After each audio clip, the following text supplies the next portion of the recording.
perkataan yang sangat luar biasa. Sekalipun aku berjalan dalam lembah gelap, aku tidak takut bahaya, sebab engkau besertaku, gadamu dan tongkatmu, itulah yang menghibur aku. Satu. Yang kedua, Mazmur 27 ayat 3. Sekalipun tentara berkemah mengepung aku, tidak takut hatiku. Sekalipun timbul peperangan melawan aku, dalam hal itu pun aku tetap percaya. Luar biasa. Daud menghadapi kekelaman tidak takut. Walaupun mungkin utangnya nggak bisa dibayar, walaupun rumah kontraknya habis, walaupun sekarang anaknya nggak bisa masuk sekolah, nggak takut dia menghadapi peperangan. Dia bilang siapa takut? Kalau soal mental, Daud itu luar biasa mentalnya. Mentalnya nggak gampang menyerah, nggak gampang takut, nggak gampang khawatir. Tapi lihat, waktu dia punya masalah keluarga, buka Mazmur. Biar kita lihat ya, waktu dia punya masalah keluarga, coba kita buka Mazmur. Dikatakan satu lagi sebelum kita masuk ke sana. Kita buka dulu 1 Samuel 17 ayat 45 sampai 46. Waktu dia menghadapi Goliat, tapi Daud berkata pada orang Filistin, engkau mendatangi aku dengan pedang, dengan tembok dan lembing, tapi aku mendatangi engkau dengan nama Tuhan semesta alam, Allah segala bangsa Israel yang kau tantang itu. Hari ini juga Tuhan akan menyerahkan engkau ke dalam tanganku, dan aku akan menyalahkan engkau, memenggal kepalamu dan tubuhmu. Hari ini juga aku akan memberikan mayatmu dan mayat tentara orang Filistin kepada burung-burung di udara dan kepada binatang-binatang liar, supaya seluruh bumi tahu bahwa Israel mempunyai Allah. Luar biasa. Mantap. Ini Daud. Tidak ada satupun yang takut dia di dunia ini, karena dia punya Allah yang luar biasa. Amen. Tapi waktu dia menghadapi masalah keluarga, lihat total berbeda. Kenapa bilang? Coba kita lihat mana bedanya. Waktu dikatakan ya, dikatakan tadi Mazmur 27 ayat 10. Sekalipun ayahku dan ibuku meninggalkan aku, namun Tuhan menyambut aku. Tidak.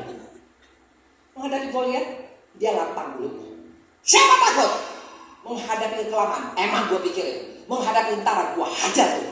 Dan menghadapi masalah keluarga, dia yang butuh Tuhan. Karena yang paling berat itu adalah masalah keluarga. Kalau orang menghadapi masalah kerja, pulang kerja dia bisa lupa.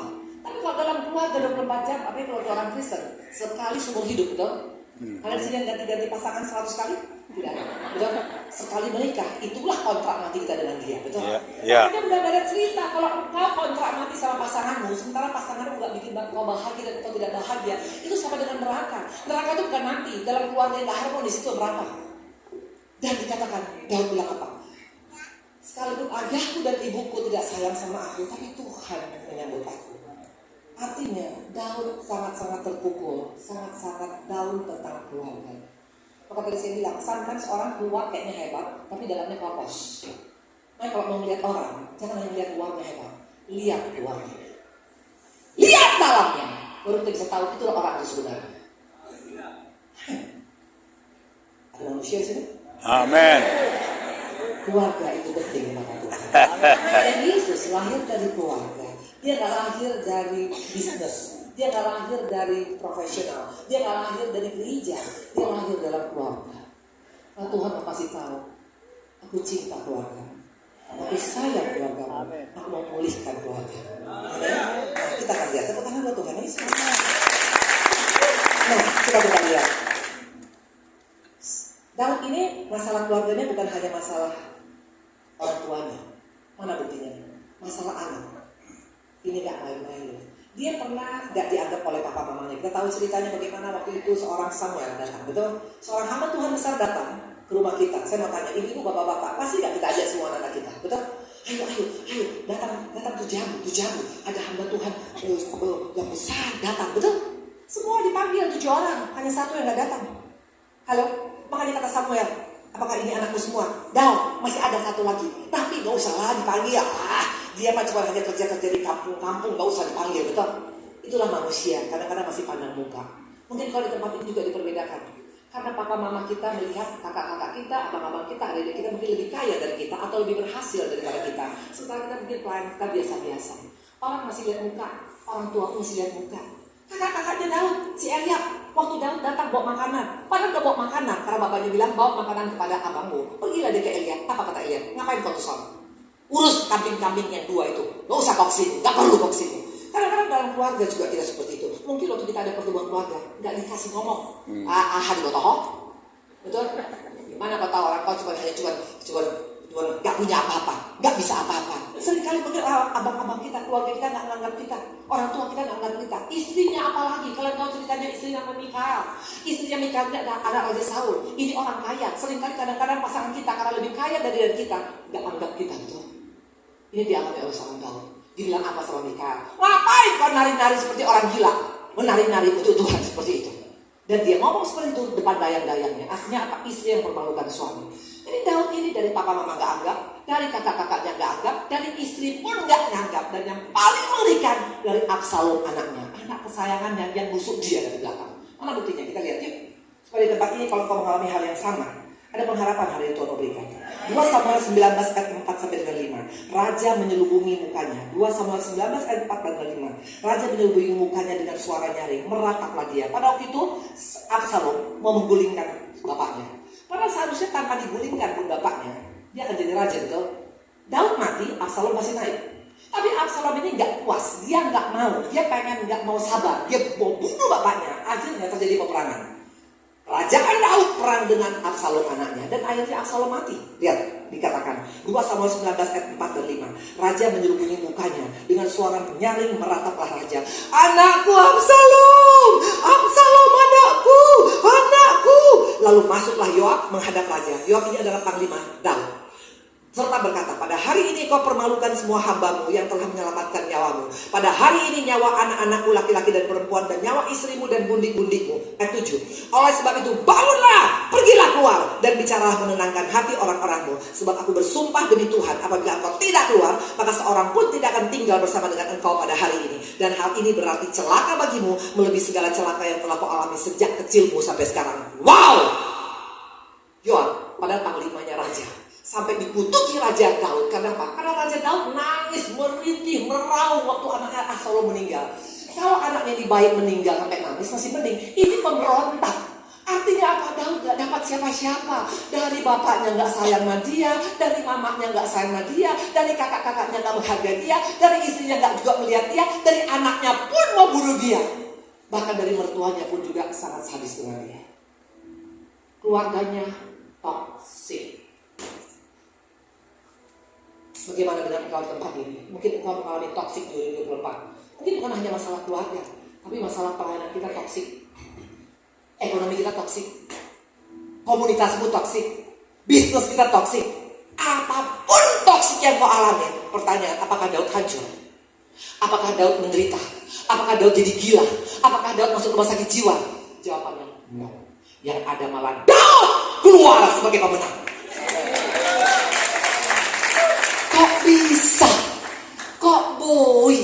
Ini yang mau kita pelajari hari ini. Ada 3 hal yang membuat makanya Daud bisa keluar dari kebenaran. Jadi hari ini toksik apapun yang mau alami, entah mungkin toksik ekonomi, engkau punya keuangan udah dijuluk tanduk, toksik pelayanan, jemaatmu juga nggak ada yang bertambah, atau mungkin jemaat bermasalah, atau mungkin masalah toksik, masalah ekonomi, toksik kesehatan, apapun hari ini. Tuhan kita itu adalah Allah yang penuh dengan pengharapan. Dan pengharapan dalam Tuhan tidak pernah sia-sia. Itulah modal saya sampai sekarang bisa bertahan di Tuhan. Mungkin kalian bilang Ibu Indri sih gak mungkin mengalami masalah. Halo, masalah kau bersama dengan Daud. Sampai hari ini 32 tahun kami sudah ayahku meninggal. Sampai hari itu 34 tahun kami masih belum berdamai. Apa itu gak toksik? Tapi hari ini kalau engkau hanya menyesali dirimu, kenapa aku lahir dari keluarga seperti ini? Kenapa aku lahir dari bisnis seperti ini? Kenapa orang tuaku seperti ini? Jangan pernah salahkan Tuhan. Karena Tuhan kita terlalu amat baik pada kita. Apa yang membuat Daud bisa berhasil? Ada 3 hal. Yang pertama, kita buka ya. Kalau Daud bisa menang dari kehidupan yang tidak baik, dari keluarga yang tidak baik, dari rumah tangga yang tidak baik, dari bisnis yang tidak baik, dari pelayanan yang tidak baik, berarti engkau dan saya juga bisa mengalami hal yang sama. Ini pesan 2025. Yang pertama, apa? Mari kita buka yuk. Pertama, kenapa dia bisa menghadapi semua? Kita buka yuk satu-satu. Buka satu-satu ya. Kita buka Mazmur 62 ayat 5 sampai dengan 7. Hanya pada Allah saja kiranya aku tenang, sebab daripadanya lah harapanku. Ayat ke-7. Hanya dialah gunung batuku dan keselamatanku, kota bentengku, aku tidak akan goyah. Ayat 8. Pada Allah ada keselamatanku dan kemuliaanku, gunung batu keselamatanku, tempat perlindunganku ialah Allah. Ini jawaban pertama. Daud cari perteduhannya gak salah. Dia cari Allah. Waktu engkau punya masalah, jangan kau cari dunia, nggak akan ada solusi. Seringkali kita punya masalah, kita seperti siapa? Seperti si Yunus. Pelayanan kita mungkin gak seperti yang kita harapkan. Tuhan bilang ke Niniwe kau. Yunus gak suka pelayanan Niniwe. Dia pergi ke Tarsis. Akhirnya amburadul hidup kita. Jangan lari. Jangan cari pelarian dari dunia ini. Carilah pertolongan dari Tuhan. Karena perlindungan dari Tuhan membuat engkau bisa tenang dan sejahtera di tengah masalah yang kau hadapi. Yes. Kemarin itu cucu saya lahir. Bulan September. Waktu dia lahir sehat cucu saya. Ternyata nggak kemudian seminggu kemudian kuning habis total dan kuningnya itu di atas rata-rata yang sangat tidak baik. Waktu kan bawa ke dokter, itu dokter bilang apa? Ini anak namanya Tobi. Ini Tobi. Ini nanti ini bisa cacat, matanya buta, telinganya tidak mendengar dan retarded. Artinya apa? Leperlong. Artinya apa? Handicap. Artinya apa? Kekurangan. Kalau kau mendengar seperti ini, apa yang kau lakukan? Panik? Bawa anakmu langsung ke Amerika, cucumu. Bukan uang segala-galanya. Uang gak jadi jaminan. Amerika gak jadi jaminan. Singapura gak jadi jaminan. Yes. Tapi jalan kepada Tuhan. Amin. Tuhan, belas kasihan. Amin, Tuhan amin. dilakukan. Dan apa yang terjadi? Sekarang mulai 6 bulan. Sehat ya luar biasa. Haleluya. Sering kali kita lari. Pelarian. Saya ada punya anak rohani. Papa-mamanya selalu ribut. Anak ini karena pelarian. Pakai narkoba. Berantem. Tabrakan sampai mau mati. Ada lagi seorang istri, karena suaminya menikah waktu dia lagi hamil anak ketiga, dia nggak mau kalah, dia larinya apa? Dia kawin lagi sampai 4 kali, anaknya sekarang semuanya bermasalah 3-3. Untuk engkau cari pelarian dunia, engkau tidak akan bisa bertahan. Ya. Makanya yang ditakuti oleh Daud adalah ini. Coba ini doa yang paling viral oleh Daud, yang harusnya juga menjadi doa kita, betul? Mazmur 51 ayat ke-13. Sama-sama kita baca yuk. 1, 2, 3. Mazmur 51 ayat 13. Dan janganlah mengambil rohmu yang kudus daripadaku. Ini doa daripada Daud. Dia gak bilang jangan ambil hartaku, jangan ambil jemaatku, jangan ambil pelayananku, jangan ambil rumahku, jangan ambil kesehatanku. Tapi dia bilang apa? Jangan ambil rohmu daripadaku Tuhan. Seringkali kalau kita doa panjang doa kita, betul? Rumahku Tuhan, tolong Tuhan, rumah kontrak habis Tuhan, tolong Tuhan, utangku Tuhan, tolong Tuhan, tolong Tuhan. Panjang doanya. Pernah kita berdoa supaya jangan sampai kita kehilangan hadirat Tuhan? Ya. Kalau engkau kehilangan hadirat Tuhan, kita gak bisa bikin apa-apa lagi. Ya. Engkau akan gampang stres. Dan penyakit sumbernya dari stres. Maka kalau saya punya masalah, apa masalah saya gak banyak? Banyak masalah saya. Suami saya pernah kena COVID, hampir lewat. Pernah juga koma, waktu itu waktu tabrakan, terlempar 70 meter. Apa yang saya lakukan? Saya bukan cari dokter ke Amerika, bukan cari dokter kemana-mana. Saya telepon Kak Kartini. Kak, tolong datang Kak. Kita doa Kak. Kami berdoa, menyembah, memuji Tuhan di sebelah rumah sakit Boronius. Dan akhirnya hari ke-11 suami saya bangkit dan sekarang bersama-sama dengan saya. Siapa perlindunganmu? Apa yang kau andalkan uangmu? Kekayaanmu? Tidak jadi jaminan. Dan kalau kita punya perlindungan Tuhan, akan beda hidup kita. Daud perlindungannya hanya Yesus. Maka tadi katakan sekali Yesus. Selamanya Yesus harapanku tanah hilang. Kasihnya sekarang ku ada. Oh Yesusku, ku cinta kau selamanya. Yang kedua, apa yang dibuat oleh Daud? Ini yang menjadi modal Daud sehingga dia boleh keluar dari pemenang. Kita buka yang kedua. Mari kita buka. 1 Samuel 36. Dan Daud sangat terjepit karena rakyat mengatakan tidak melempar diri dengan batu. Seluruh rakyat telah pedih hati, masing-masing kata anaknya laki-laki dan perempuan. Tapi Daud menguatkan kepercayaannya kepada Tuhan Allahnya. Dan ini dikatakan dia menguatkan kepercayaannya. Waktu engkau dalam keadaan goncang, kita harus menguatkan. Karena tidak selalu kadang-kadang iman kita begini. Kadang-kadang bisa turun. Ya. Perkuat. Caranya berkuat bagaimana Bu Indri? Ini yang dilakukan oleh Daud. Buka Mazmur. Mazmur 77:12. Aku hendak mengingat perbuatan Tuhan. Ya, aku hendak mengingat keajaiban-keajaiban dari zaman purbakala. Ingat kebaikan Tuhan yang pernah kau alami sebelumnya. Saya kalau mengalami goncangan, halo, jangan pernah pikir keluarga Pak Dede nggak mengalami goncangan. Kemarin rumah hotel kami itu mau dipilot, mau dilewat. Rumah sakit Herna itu mau dipilotkan. Terus habis itu kau stres, kau marah, enggak. Saya hanya ingat Tuhan, kalau engkau pernah menolong suamiku Tuhan, tahun 2009 tabrakan hampir mati. Kalau engkau pernah menyelamatkan suamiku Tuhan, waktu COVID udah perburukan total paru-parunya, masa engkau tidak bisa menyelamatkan rumah sakit Herna dan hotel Pardede? Ya. Itu saya perkatakan. Amin. Itu dilakukan oleh Daud. Dia ingat waktu dia menyerang beruang, menang. Waktu melawan singa, dia menang. Waktu melawan Goliat, dia menang. Waktu menghadapi hal yang lain, dia gak takut. Perkuat iman kita di akhir zaman ini. Amin. Akan banyak goncangan-goncangan. Ingat tentang kebaikan Tuhan. Makanya ibu-ibu, bapak-bapak,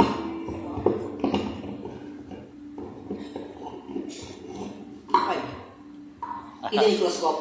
Jangan hanya kau lihat utang kau, tapi lihat kebaikan Tuhan. Amin.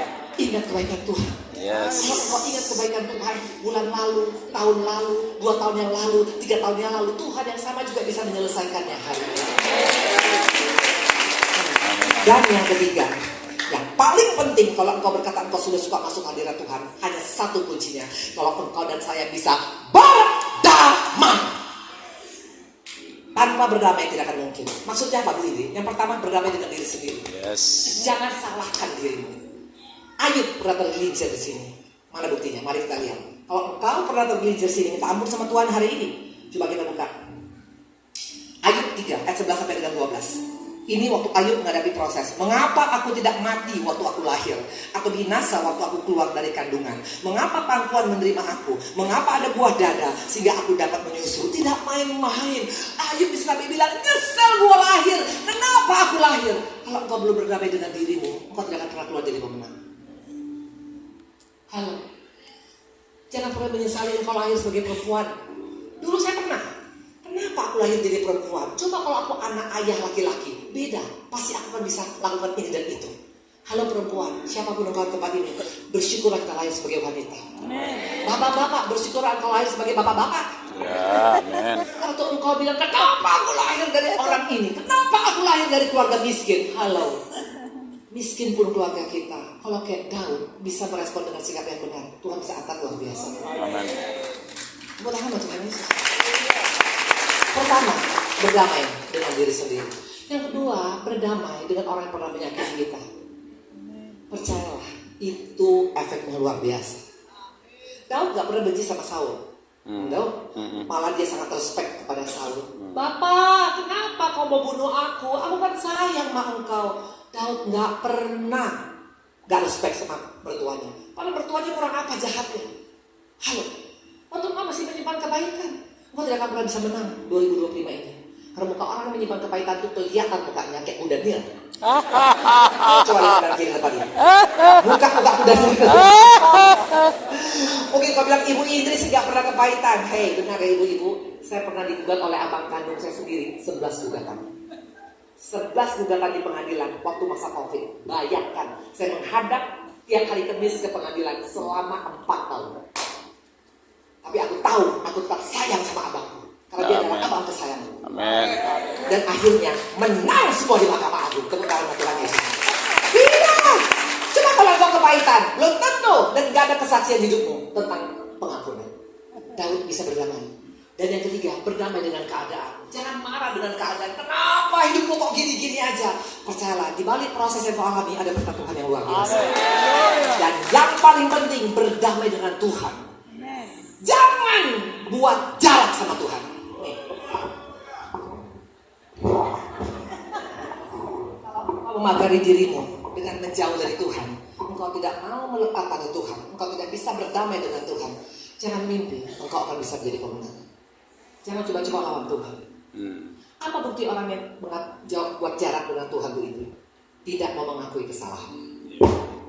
Karena penyakit yang paling mengerikan di akhir zaman ini adalah penyakit yang pura-pura tidak salah, tidak merasa salah. Tidak toh? Kalau engkau diingatkan hari ini, katakan Tuhan itu aku mau berubah Tuhan. Tahun 2025 kita dapat kesempatan untuk buat cerita hidup kita. Amin. Hanya ada 2 cerita hidup kita. Setiap kita akan punya buku, betul, tentang kehidupan kita. Buku yang mana engkau? Yang hanya cuma marah, kecewa, menyesali nasib, gak bisa menerima keadaan. Ini buku, gak akan mungkin ada yang baca. Ini akan dibuang. Tapi kalau buku kita tentang cinta, kita bisa mengampuni, kita bisa sabar dengan keadaan kita, kita bisa melupakan kesalahan orang lain. Setiap orang buka, semua itu tentang cinta, tentang cinta, tentang cinta, tentang cinta. Ini buku yang akan dibaca oleh seluruh dunia. Kali ini ambil keputusan yuk, Daud dari keluarga toksik. Apapun toksik yang kita alami hari ini, 2025 ada pengharapan. Amin. Tuhan memberikan kepada kita kemenangan. Tuhan berkati. Saya berikan berdiri semua yuk. Kita nyanyikan lagu sekali Yesus tapi Yesus tadi. Nanti saya akan berikan untuk penutup nanti Bapak Edison. Dan mungkin maafkan saya mungkin langsung harus keluar. Tetapi nanti ada lagi di sini acara yaitu berbagi untuk tanda sembako. Ya ada sedikit dari kami dan juga ada makan bersama. Kalian nanti boleh mau pulang. Kalau di sini juga tinggal tidur juga boleh. Tapi bayar sendiri ya begitu ya. Sekali Yesus. Yesus.